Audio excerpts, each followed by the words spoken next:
one that Ryan Giggs always wins. And he does win, and it's Alan Smith. Wonderful goal. Absolute top draw from Alan Smith. Rooney goes up. Chance there. Anderson scores. Finally, the breakthrough has come. In the final quarter of the game, United won, Norwich 0. Rooney. Kagawa for the hat-trick. Shinji Kagawa! What a great moment. Shinji Kagawa's first Manchester United hat-trick. Rooney, he's made space. Goes for goal! Oh, what a way to finish the game. Oh, that was a picture-book goal.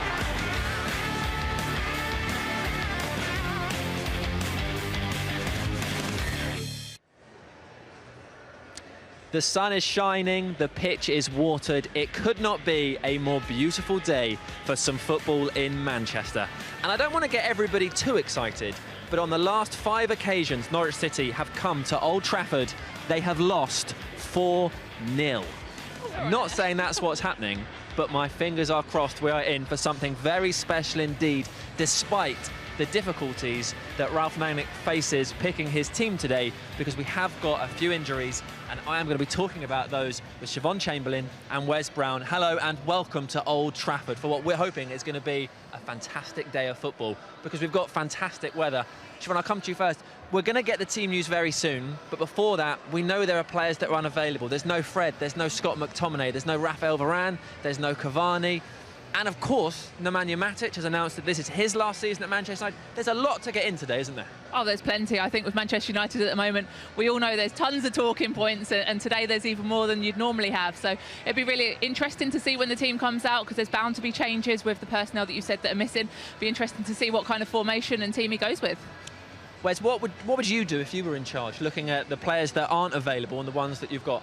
I think, it's one of them. It's obviously you want everyone fit, but at the same time there's going to be players in that are maybe starting or on the subs bench that have not been in all season, so it'll be interesting. The ones that haven't had a game will want to come in and show what they can do. It's a lovely day and really looking forward to it, but it'll be interesting because the injuries are obviously a problem. Yeah, we can see the players arriving now. Harry Maguire turning up for his 200th Premier League appearance. I think it's his 99th appearance for Manchester United. Hannibal also could be a part of the squad today, we know that. Would you be excited to see some academy players involved? I honestly would love that.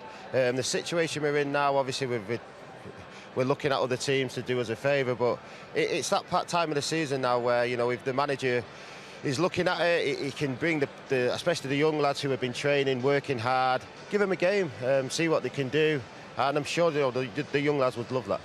Siobhan, have you ever been in this situation before where obviously we know that some players are leaving in the summer, of course. We know Matic is one of them, but there will be others that go. That happens every year, that's normal.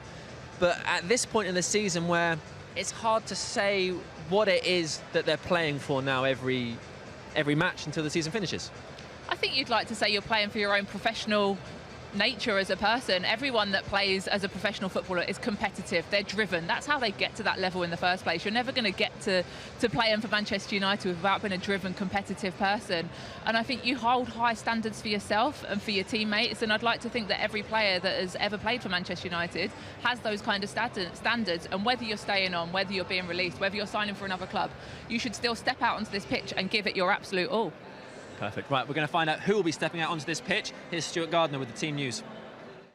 Yeah, it's interesting team news. United making 4 changes to the side that were disappointingly beaten at Everton. Perhaps the headline, just the second league start of the season for Jesse Lingard. Here are the players who are dropping out of the side. Wan-Bissaka, Matic, Fred, who's injured of course, and Rashford. Coming in, Dalot, Lingard, Pogba and Elanga.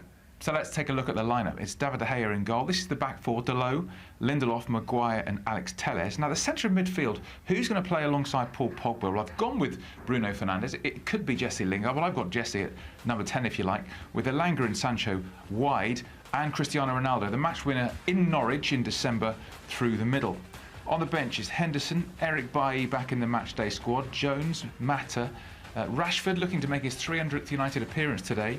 We've also got Wan-Bissaka, Nemanja Matic, Hannibal and young Alejandro Garnacho, who's been really the star man perhaps in the Youth Cup campaign this season. Will he get a chance, the 17-year-old, to make his full Manchester United debut? He's on the bench today. Norwich are unchanged, the same side that beat Burnley a week ago. Krul in goal. Byram preferred to Aaron still at right back. Hanley, Gibson, Giannoulis, who is at left back, because Brandon Williams, who's on loan from United, is ineligible, of course. Kenny McLean, Matthias Norman in the heart of midfield. Then Dal, Lise Malou and Rashica, with the ever-dangerous Timu Pukki through the middle for a Norwich side who are 7 points from safety, but still have some belief that they can survive. Ben Thornley joins me here just off the tunnel at Old Trafford. Would you say that's the headline, Jesse, coming into the lineup? Yeah, I think so. At this stage of the season, I don't think that with the fact that he's had very, very little game time, I'm really surprised. But then we do have a lot of injuries, and the one thing that Jesse will give us is that he can operate in various different positions. You know, we've said that Bruno probably will drop in with Paul Pogba, but there's no reason why Jesse can't do it. And also, if he is playing a little bit further up in the 10, he can interchange certainly with Jadon Sancho and let him come more central, because he's not unaccustomed to playing out wide, Jesse. But yeah, I would say that is a surprise with him played very little first team football. We don't really know who's going to play alongside Paul Pogba, but effectively the front six really is exceptionally attacking, isn't it? It is, and I think United need to get back on the goal trail. You know, I think it's 3 wins out of 12, so they've hit sort of poor form at the wrong time of the season. When you think about, for example, the form that Spurs are in at the moment, we can't affect what anybody else does, but what we can do is try and get on a run, starting with today and beating Norwich, and taking 3 points and then moving and looking forward to the next game. Finally, a word on young Garnacho. You've seen a lot of him this season, the 17-year-old who's now part of the Argentina national squad. What a moment for him. Yeah, he's been excellent, he really has. He's a skillful player who's full of running, he's got 2 great feet, an eye for a goal, and with his performances in the under-18s and certainly in the Youth Cup, where I've seen most of him, he's thoroughly deserved his place on the bench this afternoon. All right, thanks to Ben. More from him later as the afternoon progresses. That is the team news from down here near the tunnel. We'll get more from Ben and Stuart soon, but first let's have another look at that starting lineup. Wes, can you remember a more attacking lineup? Do you think this is where people will play? I mean, yeah, it's very attacking. Maybe Pogba's sitting a little bit, getting the ball off the defence. But even with Tellers and Dalot, I mean, it's a very attacking side. I think that's what we need to do, and being quite honest, we're playing Norwich, bottom of the league. We're at home. Listen, we need to sort of produce here today, not just for themselves, but for the fans as well. And I really like the lineup. I'm glad Jess is in there as well. There was probably times in other games where I thought maybe Jesse might be even come on as sub or start. Listen, Alanga's playing, Ronaldo, Sancho, very attacking, and I'm just excited to see where they play, really. Yeah. Siobhan, is there a danger here of too many cooks? Is Jesse going to be making runs that maybe Sancho or Alanga would want to make? Is there a possibility that obviously Bruno won't want to be sitting too deep? He's going to want to be trying to get involved against Norwich, isn't he? Look, every single player is going to want to be getting high up the pitch. All of those players in that midfield area are going to want to be attacking. They want to get involved, especially against a team that's low down in the division. You think it's an opportunity to get higher up, to create opportunities, to score goals. But so long as there's good rotation, so long as they communicate, they know that one player definitely has to hold in that midfield at any moment in time, whether that's Pogba, whether it's Jesse sitting in deep, or whether it's a wide player that comes back in. There's got to be rotation and communication. So long as that happens, the ability that they've got, they can sit if they need to sit, but they can also go on and exploit the Norwich team defensively. Okay, we can have a look at that Norwich team. Brandon Williams obviously unavailable. He's had a great season for them, but because it's Manchester United, he can't play against them. They've also had COVID within their squad, so there's a couple of players that aren't available because of that. Whereas when you look at that team, I'm going to ask you to move because we're going to get soaked by a sprinkler. There we go. There we go. Oh my. Well, I've gone the wrong way. Just gone terribly. It's all right. Everybody's just looking at the squad. Nobody saw me running around. Whereas when you look at that team with their players there, you think, OK, that's who I'd be worried about. That's just going to cause problems. For me, it's obviously Pukki. Listen, this Norwich side has struggled most of the season, and it shows in the league. They probably 100% be going down. But they come to Old Trafford today wanting to win. They'll be playing against a Man United team that's just got beat off Everton. They will want to do well here. They're also fighting for their careers now.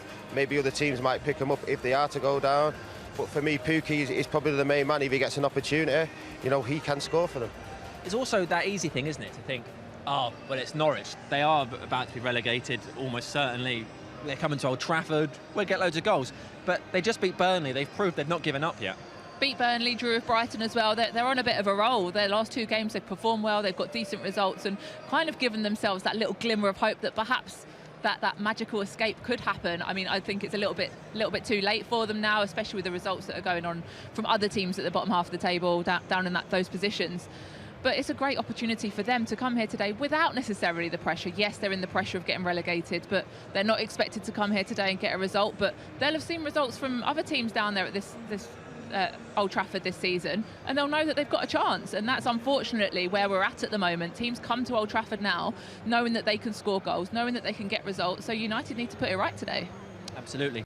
Right, we've got something fun happening in Miami. It's our first proper I Love United event since before COVID, right back to 2020 when we were in China. So right now, Sully is in Miami and he's going to catch us up with what's going on. He introduced the 2 boys earlier, but again, a big round of applause, please, to Mr. Andy Cole and Diogo Dalot. 2 United legends. As I said, my name is Mark Sullivan. My co-host is the lovely Layla Anna-Lee, sports broadcaster. And we are absolutely delighted to be with you here in Miami. For those viewers watching all around the globe, we are here as part of I Love United, an event which takes Manchester United to you guys wherever you love the club. And we cannot wait for the kickoff as Manchester United host Norwich City at the Theatre of Dreams. And a big hello to everybody back at Old Trafford. Layla, it's a great pleasure to be joined by these 2 wonderful former players, isn't it? And the team news has come in. There's a start for Cristiano Ronaldo. Paul Pogba's in the starting lineup. Jesse Lingard gets a start. Bruno's in there. So let's waste no time at all, because I want the opinion of these 2 men. Colly, I'll start with you. Tell us, what is your immediate reaction to the team news? A couple of surprises in there. I think Jesse started. I think Jesse could have started before he's actually starting today. I think the way we've played, he's not been given the opportunity, so I'm surprised with that one. I'm surprised he's left Marcus out again. If you're trying to install someone's confidence, you don't keep putting him in the team, take him out of the team. So those couple of surprises there. But, you know, we just got to go and try and win the game. And it's as simple as that. I love how you're getting positive affirmation for every statement you make from the crowd. They're like, yeah, he's right, y'all. And I must ask you as well, Diogo Forlan, your thoughts on the team announcement. Yeah, well, like Andy said, you know, it's difficult that we are away from the team to know what is really happening inside. But yeah, when you don't get that confidence to the players, it's difficult for them to perform well. But United, they have really good players, and hopefully we are going to get a win that we needed. We do hope. And of course, you're both here in Miami. You've been here for a couple of days. You've seen the spirit and the sea of red here. When it comes to that football spirit, how do you feel here in Miami? What do you see? You know, it's special. I think me personally, to be able to go on these kind of trips, you know, throughout the world, and obviously this time Miami. The world. Oh. What's happening? All right, cool. Yeah, speaking throughout the world, so to have the opportunity to come to Miami and see all the Manchester United fans here, you know, it's a special day. And Diego, you can see it here. The Manchester United emotions are infectious, aren't they? Yeah, they're all over the place. You know, they like the club. It's a great club, one of the biggest clubs in the world. And you know, it's a pleasure for us to be here with them, enjoying this game. Hopefully, we can win and we can do more events like this in the coming years. You're quite right there. Let's hope we win. The boys have been very busy in their time in Miami so far, and in partnership with TeamViewer, we can have a look at just what they've been up to.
Who needs Miami when we've got the Manchester Sun? It's great to see what the guys are up to, and we will hear more from Sully and the team out there as the show progresses. Right now, though, we're going to hear from the manager, Ralf Rangnick. He's in the tunnel with Stuart Gardner.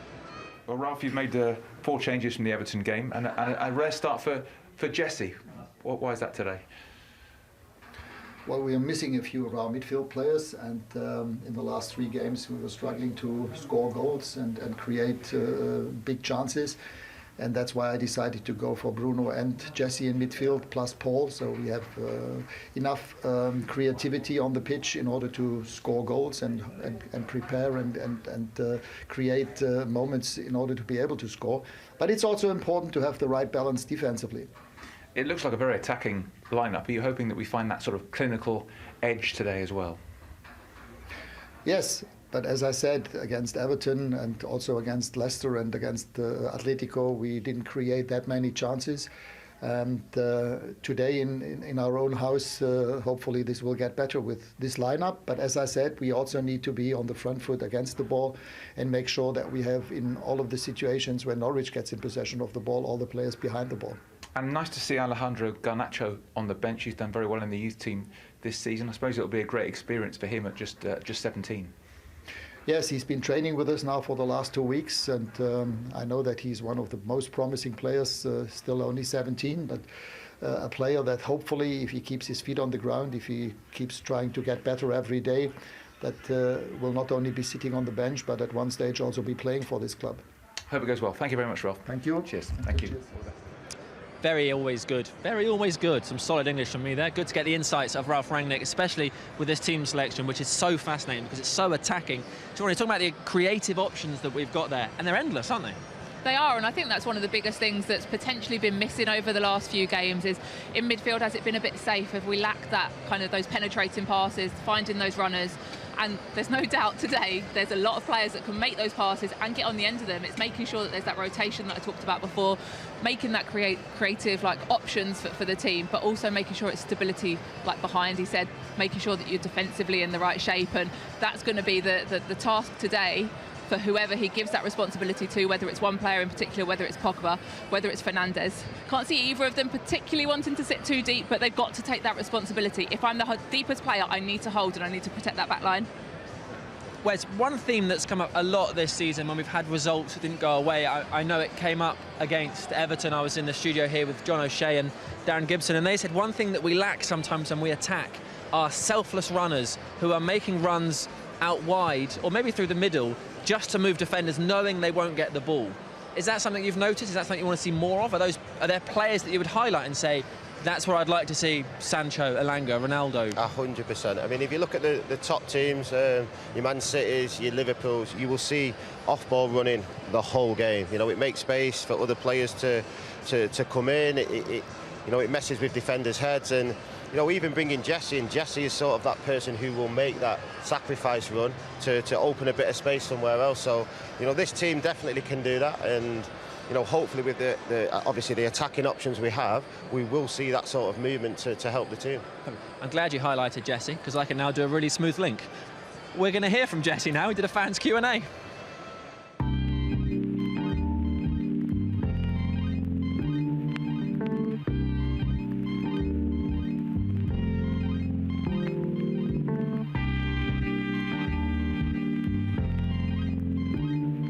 Hi Jesse, this is Jen from Atlanta, Georgia, and I have a 3-year-old who I'm raising to be a United fan as well. So my question to you today is, growing up a United fan, every time we see you step out into the pitch, we can see not only your passion for the game, but also your passion for the club and everything that you do. So can you share with us today a little bit more about what makes it different for you stepping out into the pitch for the Reds, having grown up with a love of the club and now being a leader there yourself? Hi Jen, yeah, I mean, obviously coming through the ranks and being at the club so long, you know, you gain a lot of experience. You know, I was training with the first team, you know, 17, 18, and you know, you learn off them and gain experience off them and take little bits of advice, you know, from them. And you know, now you're in this position yourself, you can obviously pass on that advice to the young ones, and you know, like I say, become a leader and a role model for them. So you know, the joy all the time. You know, we're from Tampa, Florida, and I'd like to know, what was the biggest adversity you faced while going through the academy, and how did you overcome it? Hi Devin. I think coming through the academy, of course, there's going to be a lot of, you know, adversity. I think for me especially, you know, coming through small, I think that was one of the key points that the staff were kind of worried about. You know, they knew I had the ability, but it was whether, you know, I'd grow enough, and you know, that was always a key factor in me, you know, pushing on United. So that kind of, sometimes it held me back a lot. You know, I played, you know, down a level out under 18s, because obviously I couldn't cope with the physicality, and then, you know, as soon as reserves come out, I started filling out a bit and growing a little bit more. So yeah, I think, you know, my height was a restriction at the time. Hi Jesse, I would like to know, who is the funniest person in the dressing room? Say yourself. Apart from me, I'd say some funny characters. There's so funny characters. Eric's funny. I love Eric. Eric's funny. Eric Bailly. Who else is it? Why is it Eric? Hey Jesse, which cup final goal was your favorite, the FA Cup or the League Cup? Thank you. Hi John Paul. Probably say my favourite cup goal would be, I think it's got to be FA Cup.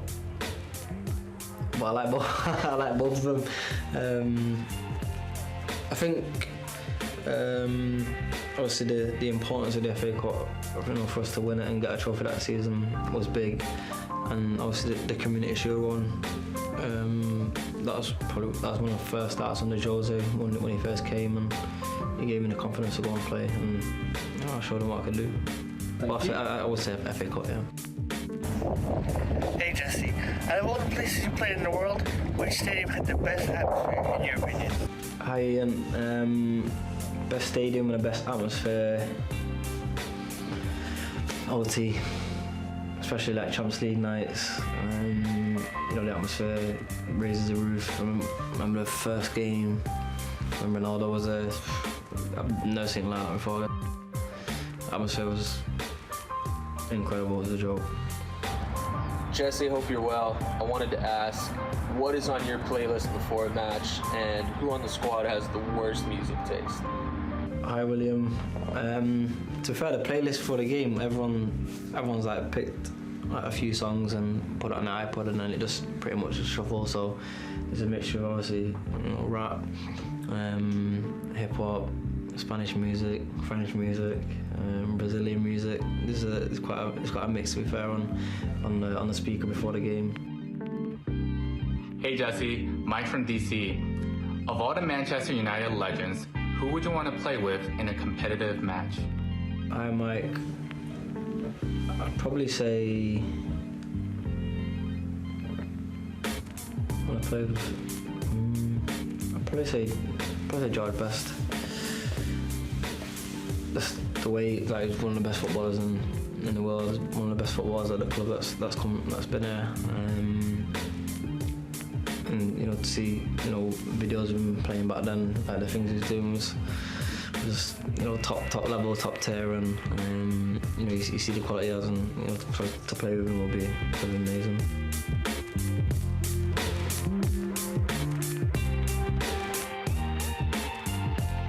Hi Dean, my five-side team would be David in net.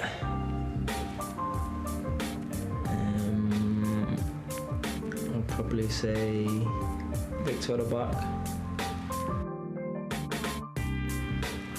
Scholesy, midfield. Rashi. And CR7.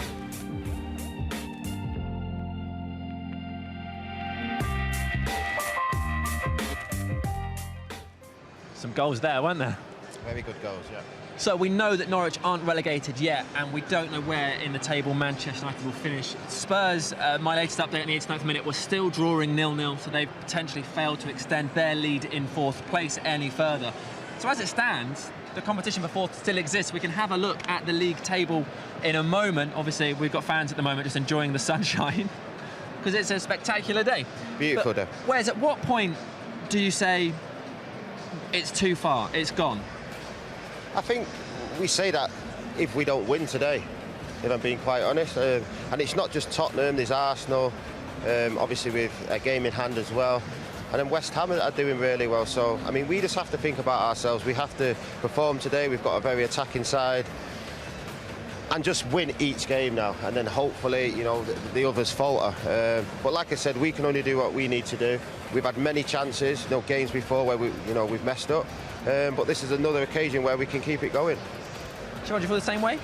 I completely agree. I think it's got to the stage for the last probably 6 to 8 weeks where every team that's been in that position to start to dominate in that fourth place has kind of slipped up and thought, I don't want this fourth place. They've started losing games, dropping points, and then someone else steps into it and then they fall away. Spurs at the moment are the team that are in form, are flying, but as you said, they're failing to get all those points, and that's an opportunity for everybody else. But as Wes said, you've just got to focus on yourself. If you win your own games, that's all you can be asked to do.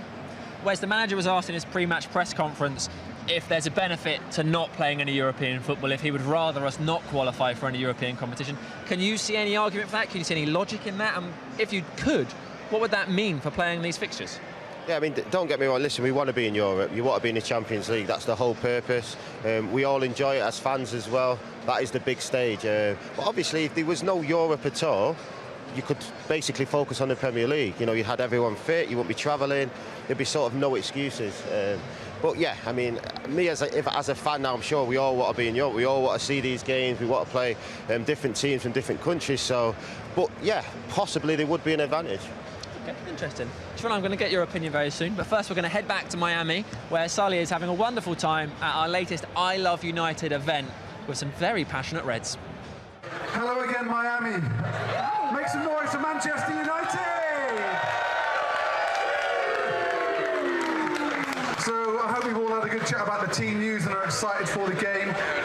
We are excited to be joined by two of the most passionate Man United fans we've met, Matt and Devon, and both guys I think are quite well known in these parts as well. And Layla, we got 1 or 2 questions for them. Yes, we do. So Matt is of Cuban heritage, but Miami born and raised, and I'm curious, how did the love affair with Manchester United begin? It actually started only about 3 years ago when they came down here and played in the Hard Rock against Real Madrid.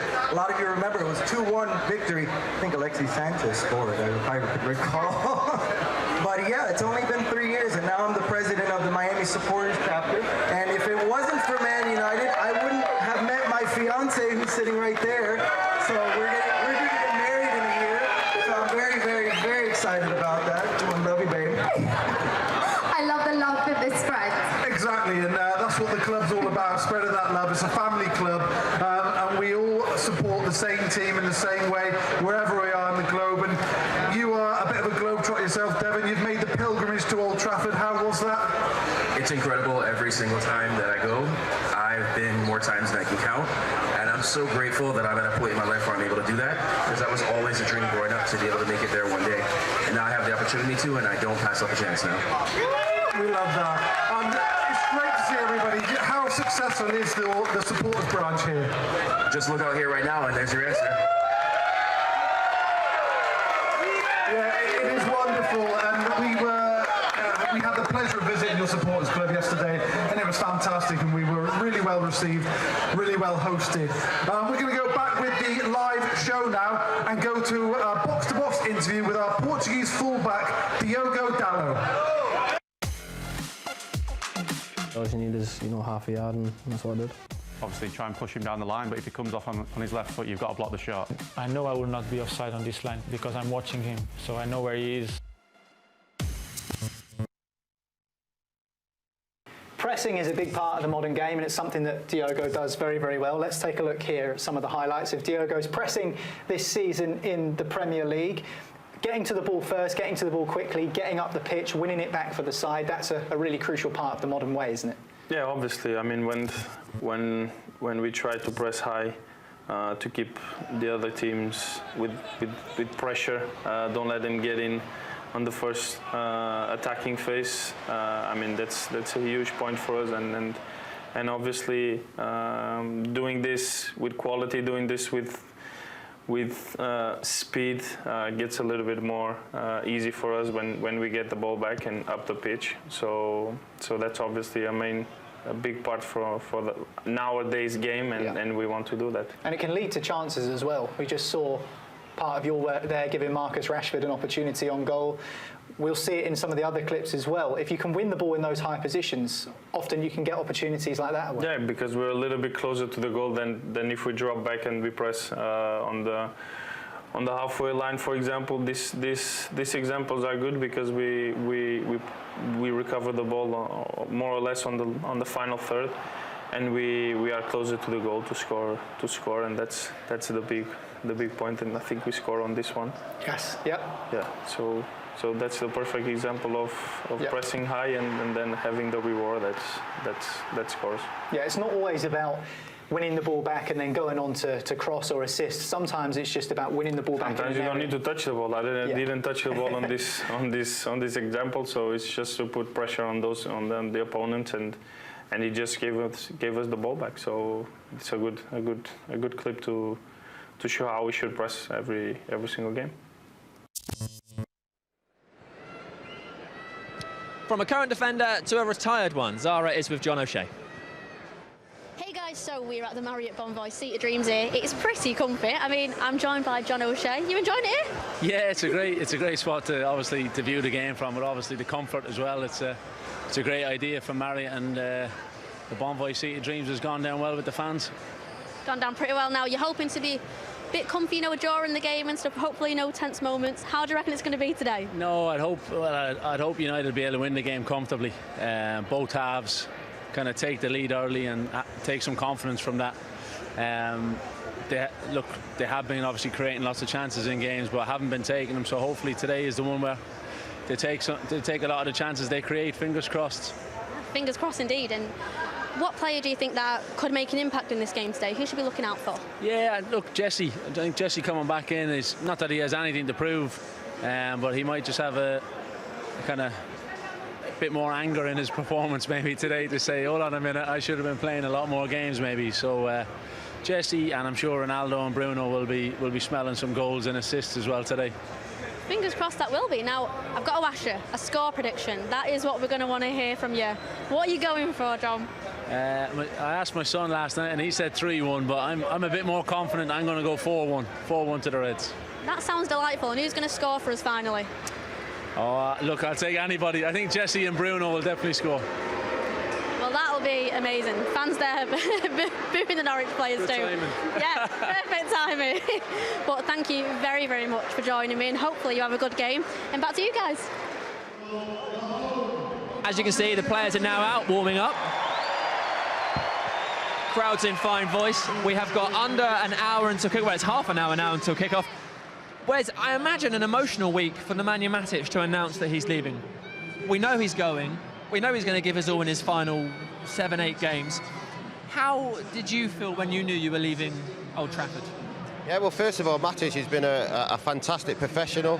Obviously, he's been here a long time now, so he's always committed to the club. He's always played well. He's had a fantastic career. Obviously, before that, being at Chelsea. And yeah, listen, you get to the point where you sort of need to play, and I'm guessing he's at that same stage, where he'll want to continue playing every week. When you get to top clubs, when you get to a certain age, that probably doesn't happen. So, he's not played that much this season, and he's probably thinking it's time to move on. Yeah, absolutely. Siobhan, do you think he'll be easy to replace? Because obviously he doesn't play that much currently because he's one of the older players, but is it perhaps more his presence in the dressing room that's hard to replace? Well, that's the thing. You can tell these players that have been here a long time, they understand the culture, the philosophy of being a Manchester United player, of the demands that are put on you. Like, that is a miss if you have too many of those leaving the dressing room. It's why a lot of older and senior players get kept on, even if they're not playing on the pitch, because of the presence they have, the way they can educate the younger players coming through. It's important to have that balance if you want to be successful. Yes, if kids are good enough, put them out there because they've got the talent, but you need the people behind them to be supporting them and backing them up the right way. We can see him warming up right now. He's there with Hannibal and Garnacho. Is it those kind of relationships that will matter and could impact their careers? Because he's a serial winner. Most definitely. It's the same with Wan. Wan-Bissaka has barely been on the pitch this season, but he's an integral part of this squad, and he's got a fantastic personality that can help to develop these young players. There's other players in the squad that are of a similar stature. You often get it with goalkeepers as well that go on a little bit longer, and even though they're not playing, they're third choice, but probably will never step foot on the pitch. They're an extremely valuable asset to the club for the way that they command themselves in and around the training grounds, the way they help that these young players develop. While we're looking at this bench, we can see Marcus Rashford there, not having his best season, is he, Wes? No, Marcus has had a difficult season. But listen, he's a fantastic footballer. I think, especially for strikers as well, that when it's hard for them, when they're not scoring, you notice it a lot more. But he has looked frustrated with himself in games this season. But listen, he's a young lad. He's fit. We know what he can do, and I'm sure, even in this game, but I'm sure next season, he'll understand everything that's happened to him this season. He'll look at it and just work harder because we know he's got the talent. It's a bit of a cliche, but do you think it's one of those ones where he almost needs a ball just to hit him and go in? Yeah, one off your knee, off your nose even, just something that goes into the back of the net. That little bit of luck to give you the rub of the green. But I agree with Wes, he's probably thinking, I need this little break, end of the season, come in fresh, new start next season. As you said, we know exactly what he can do. He's a fantastic player, score goals, create. He's a nightmare for defences when he's playing at the top of his game. And there's no reason why he can't get back to that level and just give him that fresh start. He might need that little bit of a break just to mentally kind of detox himself from it all, come back fresh, absolutely raring to go. From a goalkeeper's perspective, how much did it matter to you to play in front of a settled back two? Because this season, because of injuries, our two centre-backs have changed constantly. Victor back in again today because Rafael Varane is unavailable. Do you think that's made life difficult for David De Gea? Oh, most definitely. The more consistency you can have in that back line, the better. It's not just the centre-backs either, it's the full-back pairing. It's the two that even hold in front of those centre-backs. There's so much communication that goes unnoticed a lot of the time that you don't know the information that's passed on, whether you hold, who's pressing, who's stepping out, who's overlapping. As we said today, they're going to need to give a hell of a lot of communication with the team that they've got out there. But as a goalkeeper, you want that consistency because then you know what you can expect from your defenders in front of you and you know what they need from you. Absolutely. Right, we are going to hear from Fred, now obviously unavailable today because he has a hip injury, but we spoke to him in the week.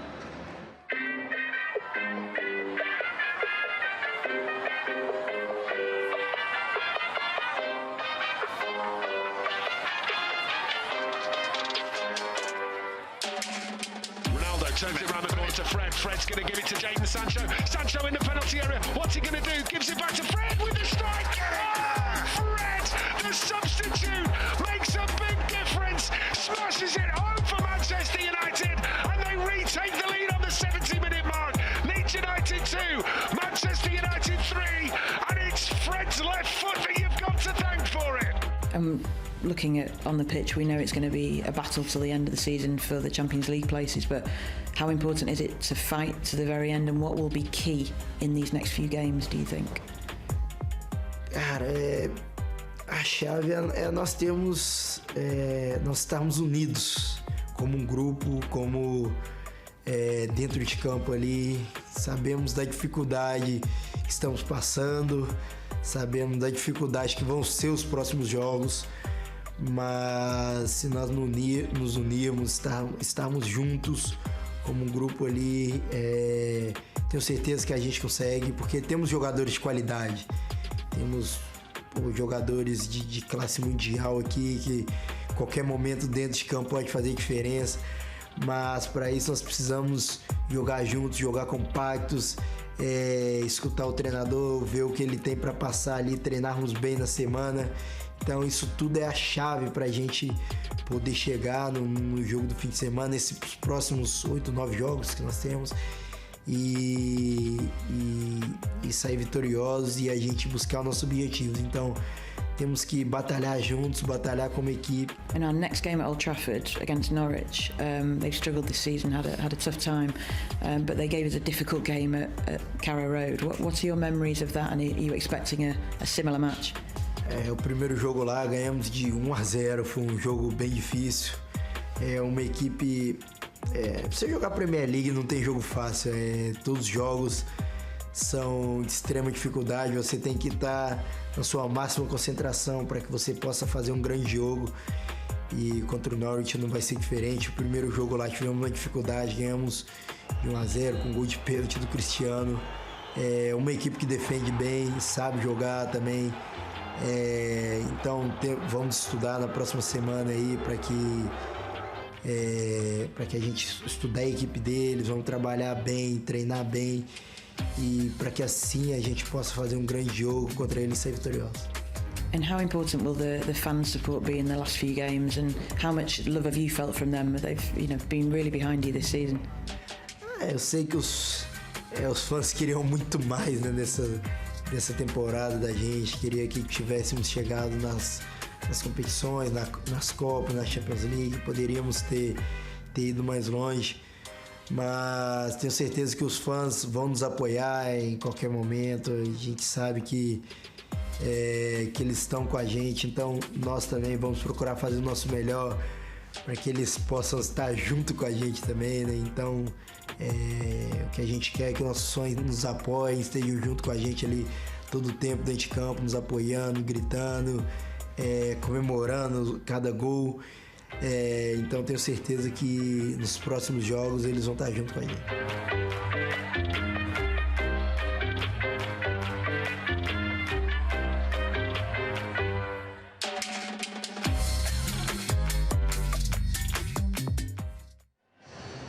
No Fred today, of course, but to be honest, I see it as a positive because we've got this crazy, exciting formation. I'm so excited about seeing all these players on the pitch together.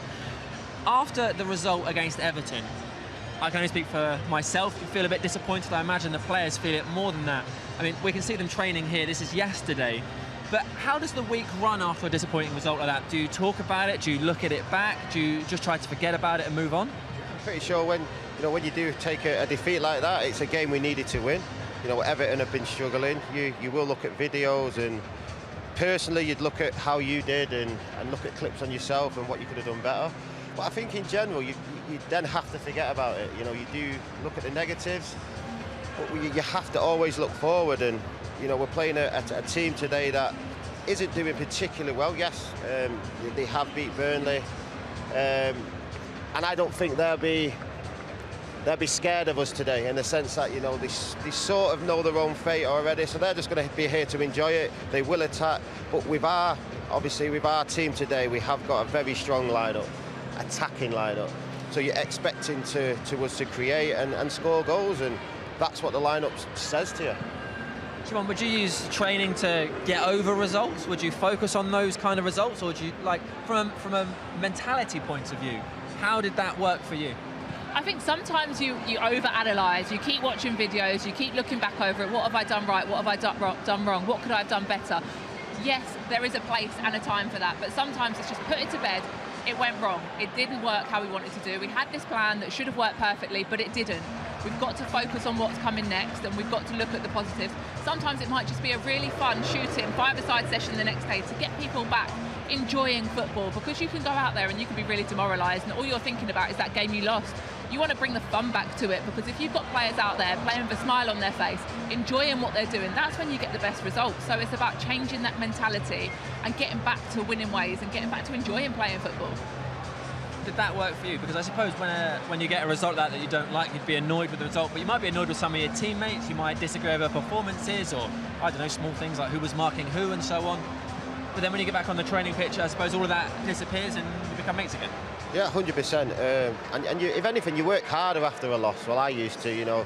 You want to show everyone that, you know, yes, you can have bad games, but in general, we are working hard. We're trying to do the best for the team, and hopefully the lads bring that today. Great.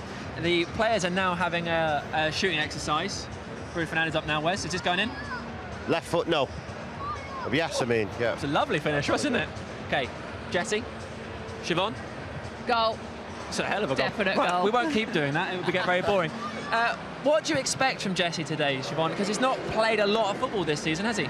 He's not, but he's an energetic person. You saw that when he went to West Ham on loan. He fitted straight in. He had energy straight away. He provided assists. He scored goals. And you know that he's working hard behind the scenes. These players aren't just not doing anything if they're not playing week in, week out. They're working hard. He wants to prove himself. He doesn't know what his future holds for him next season, I'm sure. So he'll want to be out here proving himself to himself as well as to everybody else. And he's a talented player. We saw that. We've seen that across the years. And he'll want to use this opportunity to go out there, create opportunities for his teammates, but potentially get on the score sheet as well. You think the same thing? Yeah, I think Jessie will go out there and have fun today, if I'm being quite honest. He's not played a lot of football. At West Ham, he was playing very well, but since he's come back to United, he's not really featured in the team. He's a very, very energetic person as a player. He likes to run off the ball, you know, he will defend. I'm just excited to see what he brings, because like Siobhan said, he's sort of playing for maybe a move as well, so it'll be very interesting. Okay, right, we're about to hand over to Sully in Miami again, but before we do, John O'Shea told Zara this was going to be 4-1. Yeah, so Siobhan, what are you saying? That was my prediction. I actually did tell Wes pre-game 4-1. So. Is that true? She did, and I'm going 2-0. 2-0, okay, both very confident, I like it. Okay, we will be back at half-time in the studio, but for now, we're heading back to Miami for our I Love United event. Here's Sully.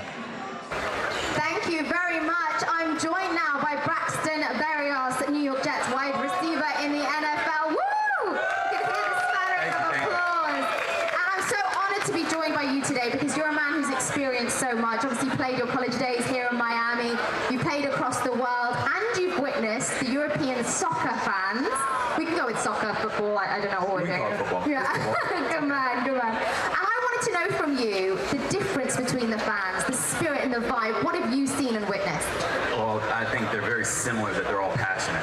And it's just the way that they are passionate. You know, football, they yell, they scream when good things happen. I think soccer continually throughout the match, chant and cheer, and I think that passion is absolutely incredible.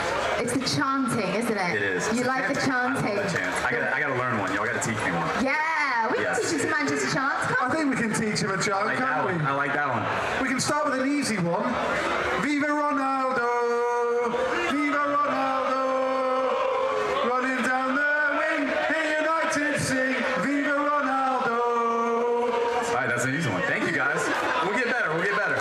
And you probably witnessed, as a sports person yourself, the growth of the Premier League here in the US. Just how big is it becoming, and how much engagement is there with fans, not just for Manchester United, but for the Premier League as a whole? Absolutely. I mean, you see here, we're in Miami, and it feels like we aren't, right? And I think as the MLS, the Major League Soccer, has become a huge thing in America, teams are looking for the best soccer in the world. And when they look for the best soccer in the world, I think obviously Man U has some of those star-studded players, and you just naturally gravitate and be a fan. Now, we're here in Miami. Apart from the obvious differences in the heat and the sunshine, we've got a sea of red shirts, we've got the chants. It feels like we could be in Manchester. How's the vibe today been for you? It's incredible. It's incredible. I mean, everybody's getting ready to watch the match. I'm excited. We're going to cheer loud. Go Man U. Let's go. Here we go. Here we go. Here we go. You put the shirt on and everything. Oh, I'm decked out. I'm ready. I'm ready. Can we count you as a proper fan now? We've got you on board, yeah? I'm on board. A Man U fan. Yeah. Man U fan. Here we go. I'm loving a bit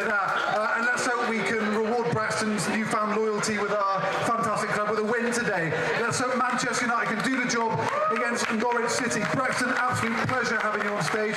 Look forward to watching the game with you here and cheering on the Reds, and we can teach you a few songs along the way as well, I reckon. I can't wait. 3-0, Man U. Yes, Braxton. Absolutely loving that. Now, unfortunately, Inter Miami are away this weekend. They're away in Seattle, so we couldn't link up with Phil Neville personally while we were here. However, he did catch up via the miracle of online technology with his former teammate Andy Cole, and we can see that now. So, hi guys, we are building up to ILoveUnited Miami. We have got an amazing fan base across the world, and this is for our fans there. And we're going to talk about Miami because I'm not on my own. I'm joined by Andy Cole and I'm joined by Phil Nev, who is sunning it up in Miami. So, Phil, I'm going to come to you first. Talk to us. How is the weather there at the minute? I'm not sunning it up all day long, you know. I'm actually working hard. It sounds like it. No, I mean, it's obviously you'll find out at the weekend. It's one of the best. It's one of the best cities in America. You know, it's got everything. It's got the beaches. It's got the nightlife. It's got the restaurants. It's got the incredible sort of like adventure things in Florida. So you know, it's a brilliant way of life out here. That obviously I'm at a football club that's just new and taking off and got brilliant expectations, and life is good. And of course, we're going to be coming to Miami on April the 16th for the ILoveUnited Miami event, which is going to be amazing. Yeah. What can Coley and Diego expect from Miami fans? Well, I think one is the incredible interest in the Premier League. Obviously, Manchester United is so popular in Miami, in America itself, but in Miami, there's thousands and thousands of Manchester United fans. So I think that's what would surprise you. You know, the amount of fans that the Premier League has got. They got the World Cup in 2026, which is, you know, so football really is massive. They just qualified for Qatar this year. So football is becoming a challenge to the basketball, the baseballs, and the ice hockeys. Apart from, you know, the amazing fans and everything that's there in Miami, what attracted you to that Inter Miami role? Because it is different from your job that you were doing with the Lionesses. Yeah, I think because it was different, because we've got to say, like we try and sign a lot of players, and Miami's a big pull. Like to come and live in a place like Miami is a big pull. But I suppose David and his ambition to make this club like global was probably one of the biggest. You know, I'm quite ambitious as a manager. I want to manage at the top level, and you know, the plans that David and the owners have got for this football club are huge. You know, they just don't want to be an MLS sort of like brand. They want to be a worldwide brand. They want to get in the Champions League, which is like a South American equivalent, North American equivalent, sorry. And he wants Inter Miami to be worldwide known. And it's a new club, so we're starting afresh. We're building our own club, or David's building his own club. So definitely David was the biggest influence. I know how much he wants this to be a success. His standards are incredibly high. If we draw a game, he's not happy. If we lose a game, he's even more unhappy. And he wants us to win the league. He wants us to win competitions, and that's the type of expectation that we had at Manchester United. You see, I was just about to ask that. What are your expectations as obviously a football club trying to press on in the MLS? Obviously, trying to win the league, and you've already touched on it there. You know, trying to grow the name of Inter Miami. Well, David wants two or three things. He wants Inter Miami to be known worldwide. He wants it to be a global football club. He wants to win the MLS because that's what you've got to do. You've got to win your bread and butter. And he really wants to build the best academy in America. You think about in Florida, Florida is so big. You've got such a catchment area for local talent that he wants to have a team of Inter Miami, sort of like graduates, like we used to have at United. So I'd say that them are the biggest things, but the academy is really close to his heart. And a lot of his values go back to Sir Alex Ferguson's, you know, about the way that you behave, the way that you speak to each other, the way that you dress. You know, that's a big thing for him, and his standards are incredibly high. What's like the key things that you're trying to bring to the team at Miami to see success? Well, the biggest things are the culture, similar to the culture that we had at Manchester United, working really hard, you know, in terms of the culture around the place. People, when they come into the building, they come here to work. They come here to work hard. The way that they behave, the way that they speak to each other. You know, I think we've had great examples, me and Cole, in our career about what it takes to get to the top, and there's no secret. There's no secret. There's no shortcut. It's just really hard work, and it's tough being a footballer. Making it as a footballer is tough, and we're trying to just instill all the things that are the ingredients for a top footballer. And you know, it's America is a great platform to keep educating, because about recovery and about elite standards. And then, Coley, did you always look at Phil and think there's a future manager there?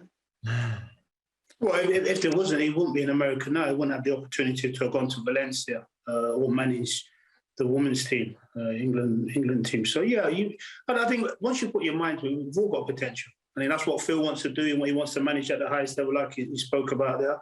So I wish him all the best. Fingers crossed he starts getting a few more results into Miami and start pushing them up the league. Now, a big thank you for joining us, Phil. And then, Coley, I'm sure, you know, you're a bit hyped up now for Miami, aren't you, after that? Yeah, I'm looking forward to it. Like I said, I've been to Miami quite a few times. I've always enjoyed it there. So, yeah, I'm looking forward to this. Obviously, have an opportunity to watch the game with the fans as well. And, you know, we'll see what their view of this season is so far. Nice. Enjoy yourself, Coley. Pity I can't come and have a drink with you. Cheers, fella. You have a good one. Keep up the great work, mate. Keep up the great work. Cheers, fella. Yeah, welcome again back to the wonderful city of Miami, and an absolutely fantastic crowd we've got here to watch the game with. They've been in great form all day so far, and hopefully that'll continue all afternoon as well. Final thoughts, we're going to get later now from Diego and Coley. Diego, we're approaching kickoff. How confident are you that the boys are going to get the job done today? For me? If we got to a good start, if we can get 1-0 out early doors, I think we'll win the game comfortably. So is his answer. I'm hoping you're slightly more confident. Tell me. Waiting for the game to start, you know, you never know what's going to happen. In football, it's always difficult, but, you know, we want the team to win, so hopefully we can win today. I don't think I'm going to accept this sitting on the fence malarkey. I think I'm going to ask you for a straight-up prediction. Prediction? Yeah! 3-1 Man United. Okay, there we go. That sounds a little bit more confident, Coley, isn't it? I couldn't say Norwich, could I? Oh, yeah, okay.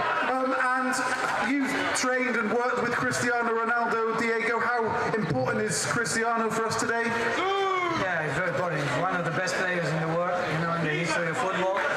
And, you know, having him in the squad is always really good, and hopefully he can perform really well for the team. And there's a young South American on the bench, Alejandro Garnacho, who has just declared to play for Argentina. One moment he was training with Ronaldo, the next with Messi. A very good prospect. How excited could everyone be to see maybe him make a debut? Yeah, always, yeah. You know, having this kind of player is good, and, you know, he's a young player, and hopefully he can have his debut. It would be really good for the club, for him, and for the future. Yeah, let's hope we do see him. A fantastic talent, he certainly is. But most importantly, let's hope we see United win today. Are we going to do it, guys and girls? Okay, that's it from us pre-match. We'll now hand back to our match commentators back at Old Trafford. Ben Thornley is alongside Stuart Gardner. Thanks, Solly. Delighted you're having a lovely time in Miami. Here we are for a really big game for Manchester United. It feels bigger because already Tottenham have lost. A draw, you think, well, they're dropping a couple of points, but to lose at home to Brighton really does open the door for Manchester United to cut the gap to 3 points in this top 4 battle.